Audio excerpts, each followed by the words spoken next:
La pandémie du Covid-19 a bouleversé le monde du travail. Aucun travailleur, aucune travailleuse, aucune entreprise sur la planète n'a été épargnée. Des centaines de millions d'emplois ont été perdus. Les personnes qui abattent un dur labeur dans l'économie informelle, souvent sans jouir d'aucun droit du travail, ni bénéficier de protection sociale, auraient subi une baisse de revenus de 60% rien qu'au cours du premier mois de la crise.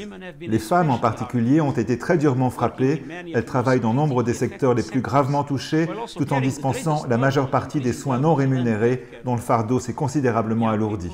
Les jeunes, les personnes en situation de handicap et bien d'autres font face à d'énormes difficultés. Une multitude de petites et moyennes entreprises, moteurs de l'économie mondiale, risquent de ne pas survivre.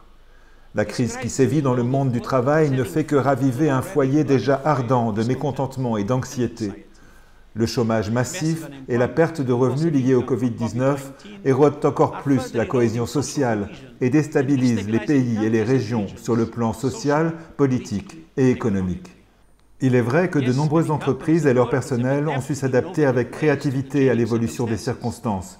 Par exemple, des millions de personnes sont passées du jour au lendemain au travail en ligne, souvent avec un succès surprenant. Mais les plus vulnérables risquent de devenir encore plus vulnérables et les pays et populations pauvres risquent de se laisser encore plus distancer. Nous devons agir sur 3 fronts.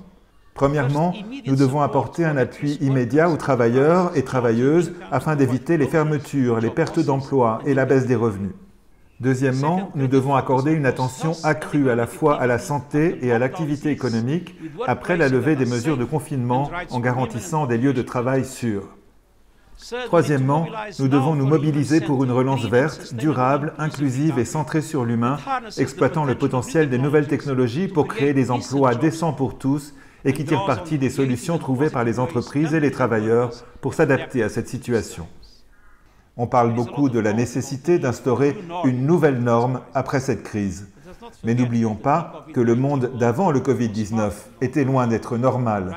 L'exacerbation des inégalités, la discrimination fondée sur le genre, l'absence de perspective pour les jeunes, la stagnation des salaires, les changements climatiques galopants, rien de tout cela n'était normal.